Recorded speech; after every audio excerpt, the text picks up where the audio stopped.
উমরের নাম সবাই জানি, সবাই তো চিনি। খলিফাতুল মুসলিমিন উমর,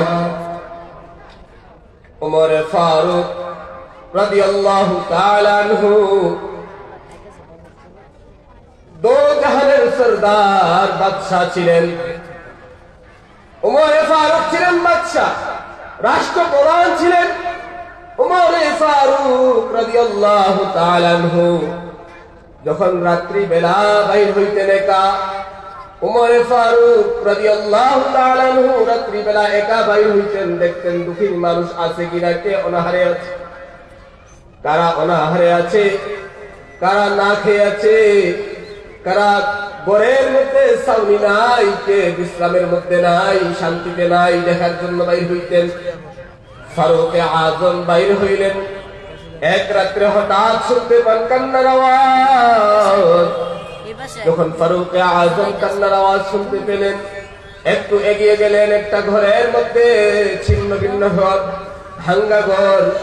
একটু এগিয়ে গিয়ে দেখলেন একজন মা বসা এবং তিনটা বাচ্চা কান্না করতেছে।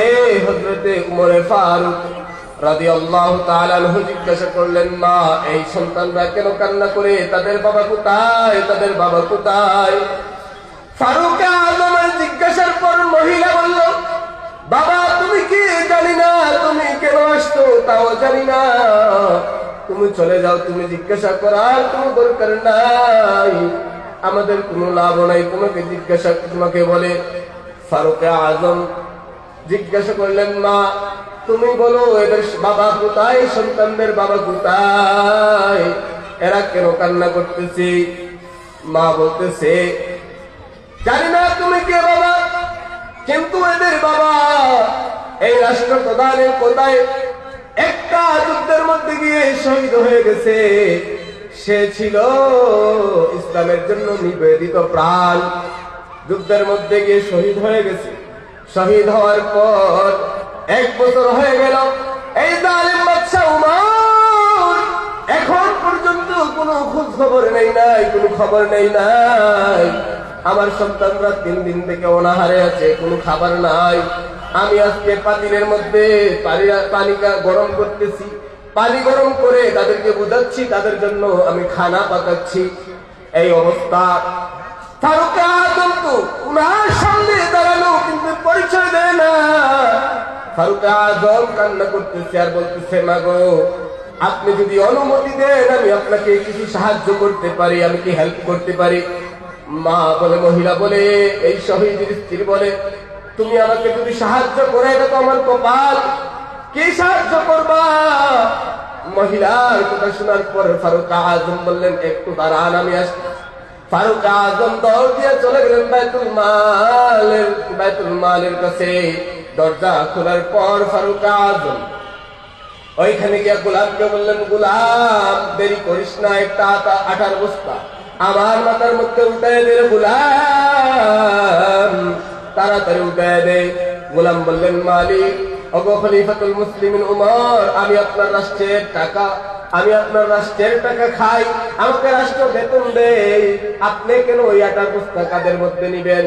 আমার কাঁধে দেন, আমি কোথায় নিয়ে যেতে হবে আমি নিয়ে যাব। ফারুক আজম বললেন, না না রে গোলাম, না, তুই জানিস না, তুই বুঝবি না, আমার কাঁধের মধ্যে উঠায় দে, আমার কাঁধের মধ্যে বস্তাটা উঠায় দে, আমি নিয়ে যাব, তুই বুঝবি না, তুই জানবি না। অনেক কথা হলো এর মধ্যে। ফারুক আজমের কাঁধের মধ্যে বস্তা উঠায় দেওয়া হলো। ফারুক আজম চলে গেলেন ওই মহিলার বাড়িতে। এমন ভাবে যাচ্ছেন, মনে হয় যে উনার চাইতে ওই সমাজে আর কোন ক্ষুধার্ত খুলি ছিলেন না, এমন অবস্থায় চলে গেছেন।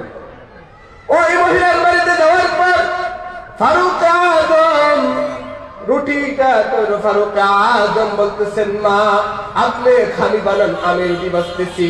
নিজের হাতে তাদেরকে রুটি খাওয়াই দিয়া ফারুক আজম চলে গেলেন। ফারুক আজম শর্ট করে উঠতেছি, সময় কম। ফারুক আজম চলে যাওয়ার পর ফারুক আজম বিবিকে বললেন, বিবি,